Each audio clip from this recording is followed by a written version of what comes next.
Quest number 43, Observatory Quest. West of Unil, we find an observatory on a hill, flanked by homes filled with goblins. Entering the house behind the observatory, we speak with a man who says this is a place where one can look amongst the stars. His assistant tells us that it hasn't worked in a long time. The professor confesses that the goblins nearby have stolen some of the equipment, and asks for our help in repairing it. We give him some wooden planks, a bronze bar, and some molten glass. They say all they're missing now is the lens mold that the goblins stole. The assistant says it's probably in the dungeon beneath their small village.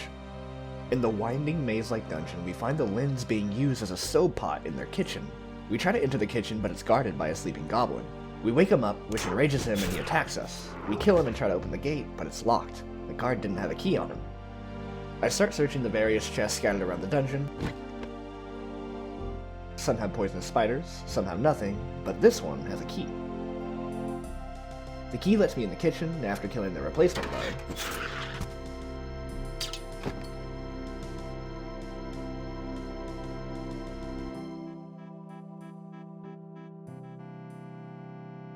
Ew, that smells awful. We return to the professor and he has me make the lens using the mold. I go back to the dungeon and arrive with the professor working on the final touches fixing the telescope. When he finishes, he has me look into the telescope. After my luck in the underground past grid room, I was thinking to myself, what if I get my astrological sign on this account, too? I'm an Aries. Sure enough, I look up at the stars and see they've aligned for me. RS3 Released is an Aries as well. Quest complete. Quest number 44, the Tourist Trap. With the completion of the last quest, we've unlocked the first section of the Caridian Desert. We meet Shantae on the southern border of Al-Kharid. He sells us a full set of desert robes, some water skins, and a pass to let us into the desert. Actually, Shantae stopped his practice of charging people to pass into the desert September 26, 2012. Now he lets people pass for free. Entering the desert, we're faced with a crying woman named Irina. We speak with her. She says her daughter went into the desert as a tourist and was supposed to be back yesterday. We offer to look for her, and she says her daughter was wearing a red scarf when she left, and she sees footprints nearby. We investigate them and find there are 5 sets, one of which appears to be much lighter. We follow the trail and find the red scarf caught on a cactus. Nearby is a mining camp that is heavily guarded. I speak to the captain and suck up to him, asking if he has anything for me to do for him. He asks me to kill Azaba Bashim, the leader of the bandits who live nearby. I refuse, and he tells me to leave before he sicks his guards on me. I call him a coward who can't fight his own battles, and he retaliates. I kill him in a single blow and loot his key. Inside the mining camp, I try to go into the mine, but the guards won't let me, as I don't look like a slave. I speak to the slave nearby, and he agrees to trade clothes with me if I break his shackles. I pick the lock, and we trade clothes. I enter the mine and travel as deep as I can. I find another section of the cave guarded by 2 men who won't let me further. I ask if there's anything I can do to allow me access, and one of them says if I bring them a Tinty pineapple, he'll let me through. He says they come from the people to the west of here. We casually leave the mine and travel to the Bebedan camp and speak to Al-Shabim. He agrees to part with the pineapple in exchange for giving him the weapon plans that were recovered by the people of the mining camp. He also says he'll share the plans with us. He gives us a key that they acquired that should be able to open the captain's chest. We return to the mining camp and speak to Captain Syed. Syed? And speak to Captain Syed, after finding a large amount of books on sailing. He's very dismissive of us until we bring up sailing, and we flatter him saying that he looks like a sailor. He becomes distracted on reminiscing on his sailor past, and we steal the plans from right in front of him. We return to Al-Shabim, who looks at the plans and asks us to be the one to create the weapon. He sends us to his workshop and we get to work. We create a prototype dart tip and attach some feathers to it. He takes the dart and teaches us how to make our own, permanently unlocking dart creation. He gives us the pineapple as promised, and we return to the mining camp. We give the pineapple to the guard, and he allows us into the deeper part of the mine. We ride the minecart deeper into the complex, finding Anna, Irina's missing daughter. We ask her if she knows any way out, and she says the only thing that ever leaves are the guards and the rocks the slaves mine, using barrels and winches. We tell her we're going to put her in a barrel and smuggle her out. She says there's no way we're shoving her into a barrel. Returning back to the previous area, we grab a barrel and return to Anna. We force her into the barrel and put her in our backpack. We load her onto the minecart, then follow it back down the track. We find Anna still in the barrel and load it into the lift nearby.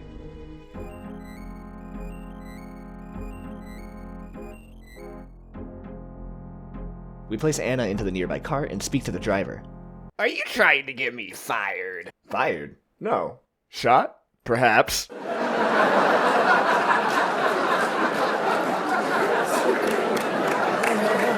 We tell him some jokes to get on his good side, and then tell him there's going to be a riot and should leave before it starts. He agrees to smuggle us out as well.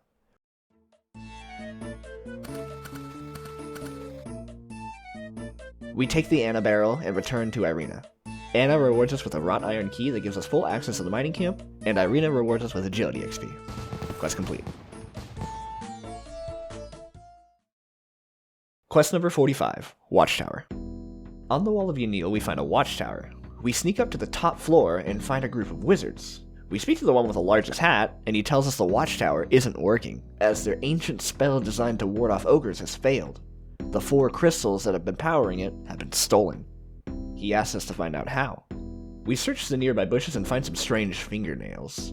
The wizard says they belong to a Scaven, a slave race of the ogres living in the caves of Feldip Hills. He tells us we need to gain access to Gutanoth, the city of the ogres, to learn how to navigate the Scaven caves. He says we should speak to the tribal ogres outside of the city to find a way to access it first. West of Yanil, we speak to Og. Og says he'll help us if we help him first. He says the nearby ogre chieftain Toban stole gold from him and he wants it back. He gives me the key to Toban's chest. We also swing to a small island and speak to Gru. He says he'll help me if I knock the teeth out of Gorad. We travel around the edge of the ogre city and find a tunnel entrance.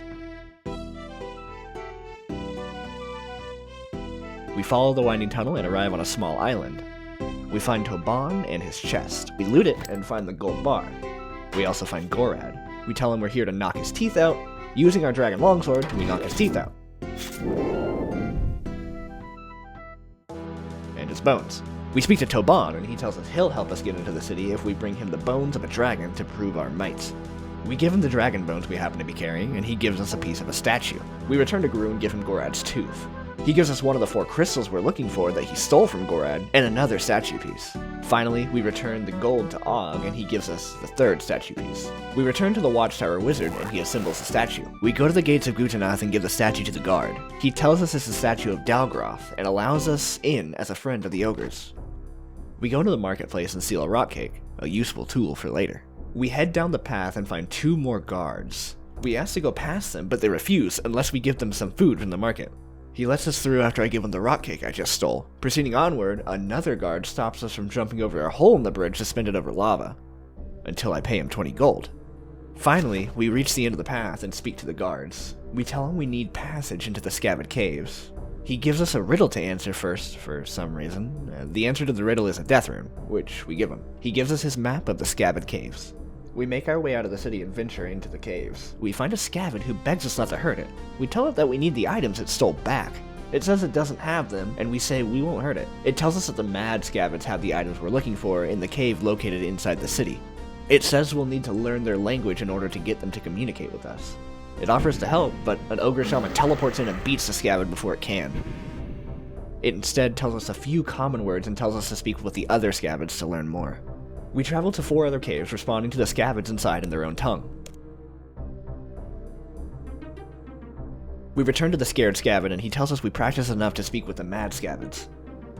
We're blocked by more ogre guards who demand a gold bar for us to proceed. We give them one, and they let us pass. We enter a cave and respond to the mad Scaven. It is impressed and returns one of the crystals it stole and tells us the remaining ones are in the Shaman Enclave and we'll never get them back. We go into the nearby hole and find it leads to Yanil, which tells us how the Scavens have been traveling. We speak with the wizard and he recommends we use deadly nightshade to distract the ogres and get access into the Enclave. We throw cave nightshade at an Enclave guard and run past him. We witness a shaman completely unaffected by the breath of a blue dragon and kill it in a single hit.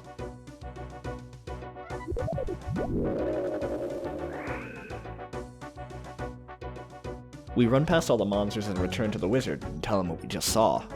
He suggests using a potion to combat them out of guam, jengerberries, and bat bones. We make the potion and he infuses it with magic. We again nightshade the guard and run into the Enclave.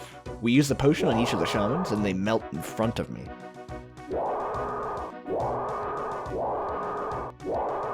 After melting all 6 of them, we find the 3rd crystal. The final crystal is right here, but I didn't bring a pickaxe. I grab a pickaxe and another nightshade, mine the crystal, and return to the wizard. We place all the crystals on the pillars and pull the lever. The spell is now once again protecting the town of Yanil from ogres. The wizard rewards us with magic XP and 5,000 gold. We now have our first skill at level 60. Quest complete. Quest number 46, Dwarf Cannon. Near the waterfall, we find a fenced-in area with a large cannon and a dwarf in golden-trimmed armor. We speak to him and he says he's in need of a hero. In exchange for helping him, he'll make us a member of the Black Guard, a prestigious regiment in the Dwarven army. We agree and he tells us there are goblins attacking from the south, and he needs someone to repair the fences. We locate and repair the 6 damaged railings and return to Captain Logoff. Logoff? I'm just getting that. Captain Logoff? Why? He gives us a well done, and we say we'll be going now. Logoff says if we leave, we'll be jailed for desertion. He instead sends us to find out why they lost contact with their Watchtower. We climb the Watchtower and find the remains of a dwarf. We deliver the remains to Logoff, and he says there's a 2nd dwarf stationed in the tower. The goblins must have taken him prisoner. We're commissioned with finding their hideout and saving the dwarf. We travel around the fishing guild and find a cave full of goblins.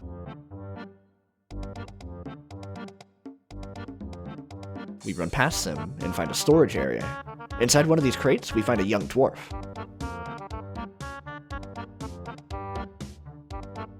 We free him and he returns home. Logoff has one more favor to ask: repair the cannon that was sabotaged by the goblins. We repair it, and he asks for another last favor. He asks us to go to the Blackguard base near Falador and find out what kind of ammo the cannon uses. We arrive at the base and speak to Nulodion, the cannon engineer. He says Logoff is simply missing his cannon mold, the vital component in making cannonballs. He gives us one, along with an instruction manual. We deliver these to Logoff. He says he'll put in a good word to have the engineer sell us a cannon, and we learn how to make cannonballs. Quest complete. Quest number 47, Murder Mystery. We travel up the road north of Seer's village and find a large estate. We speak with a guard inside who tells us the lord of the estate has been murdered, and they have no leads on who did it. He asks for our help, and we look for clues. In the room where Lord Sinclair was murdered, we find a pungent pot and a criminal's dagger. Our intuition tells us the knife isn't sturdy enough to have done the killing, and he was drinking from the pot just before he died. We also find a string of thread caught on a loose rail on the nearby window. We find the guard dog will bark loudly at any stranger, so the murderer must have been someone the dog was familiar with. We then go around the rooms in the mansion, taking a silver belonging from each one. We then grab some flypaper from the shed and use flour to dust for fingerprints. We find that the prints from Carol's silver bottle match the prints from the knife exactly. We show this evidence to the guard, who is amazed at this technique, but says we'll need more evidence. We speak to the gossip just outside the grounds, who says he's not at all surprised Lord Sinclair was murdered. He says a poison salesman made a huge sale here the other day. We travel to the Sears Village pub and speak to the poison salesman. We ask him who he sold the poison to. He says he sold a bottle to each of the Sinclairs. We return to the mansion and ask what Carol bought her poison for. She says she used it to unclog a drain. We check this story and find that the drain is still very much clogged. Nobody even tried to clean it recently. We return to the guard and show him all of our evidence. We tell him it must have been someone close to the family, as the dog did not bark. There are no signs of a struggle, so it was most definitely not done with a knife. We show him the thread we found in the crime scene, which matches Carol's clothes, as well as her fingerprints on the planted knife. He says this is enough evidence and arrests her, pending trial. Quest complete. Quest number 48, the dig site. East of Varrock, a new dig site has been established. It seems to be littered in sequence breaks, but I'll do my best to ignore them. We speak with an examiner who says it's her job to make sure people are educated enough to access the dig site, to learn of ancient history without damaging precious artifacts. We ask to take the exam, she says we can if Seth Minus, the site manager, gives us permission. Seth immediately grants us permission, and we return to the examiner for our test.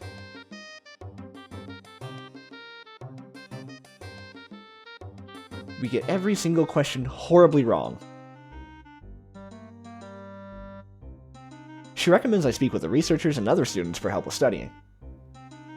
We speak with Eduardo, another student. He says he'll help us with the exam if we help him find an artifact he recently found, then lost. He says one of the workmen likely grabbed it while he wasn't looking. We pickpocket the one nearby and find the skull. Returning it to Eduardo, he tells us the answer to one of the questions. Next, we speak with Katarina, another student. She says she'll help us if we find her teddy bear she lost. She says she last had it when she was around the center of campus. We find the bear in a bush and return it to Katarina. She tells us another answer. A third student, Dorian, tells us he has lost something as well, his special cup. He says he last had it while he was panning in the river. We grab a panning tray, but the guide nearby says we aren't allowed unless we're invited. The corrupt man he is, he says he'll let us if we give him a cup of tea. We snatch one from the main building, give it to him, and he lets us pan. After a few tries, we find Dorian's special cup. He gives us another answer. We return to the examiner and ace the test this time. She gives us a level 1 certificate and a trowel. We return to each of the students who give us another answer to the second exam. We take the exam, ace it again, and are given the level 2 certificate and a rock pick. We prepare the same way for the final exam, Eduardo and Dorian giving me an answer, but Katarina extorts me for my precious opal before giving me one of hers. I take the final test and am granted full access to the dig site, along with a specimen jar. We present the certificates to Seth Minus, he takes them and keeps them safe for us, and rewards us with a chocolate cake. Using our newfound higher education, we go near Dorian and dig in the grid nearby, finding random junk and, eventually, some sort of ancient talisman. We show our find to Terry Belando in the exam center, who tells us it is a talisman of the god Zaros. He says this is the first find of the sort in this area, and there's very little known about Zaros. He also identifies writing on the talisman: Zaros will return and wreak his vengeance upon Zamorak the Betrayer. In recognition of our find, he gives us a recommendation letter allowing us to use the winches on the north end of the dig site. We use one of the winches and climbing down into the northeastern subterranean area, and we see an area full of skeletons blocked off by fallen rocks. Further in, I find a book on chemicals. It details that an explosive compound was made in order to break through rock much more effectively than breaking it with a pickaxe. The ingredients are ammonium nitrate, nitroglycerin, ground charcoal, and some other ingredient that is supposed to be a root that grows around here. I grab a root that grew around here and go to the other winch. I speak with the man working inside and he tells us that the worker who was in the other shaft left suddenly after being scared near death, but nobody knows from what. He gives us the other worker's key to a chest that should still be down there. We find the chest and inside is ammonium nitrate. We use our trowel to pry open a barrel nearby full of nitroglycerin, which we fill a vial of, and we grab and grind up some charcoal from nearby. We follow the book and mix the ingredients to create the chemical compound. We pour it all over the rocks and light it on fire, then run away.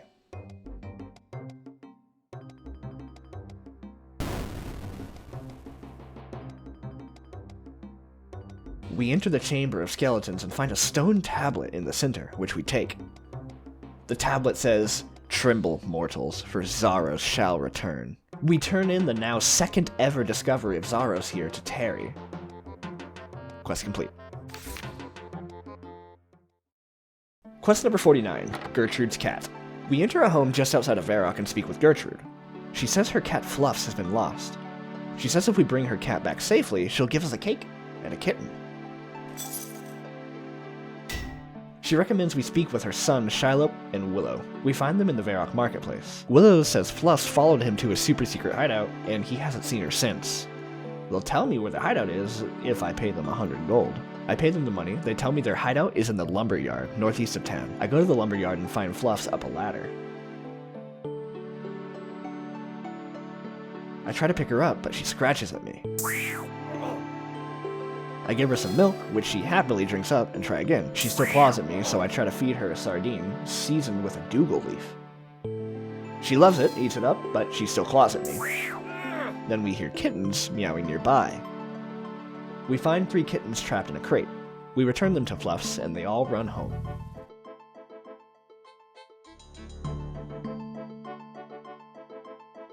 We return to Gertrude, who rewards us with more cake and our very own pet kitten, which I am naming Leia after my cat. Quest complete. Behind me and Leia is the Legend Guild, the ultimate challenge for RuneScape Classic players. Episode 8 will do the final quest ever released for RuneScape Classic. Thanks for watching RS3 Released, and I'll see you in the next one.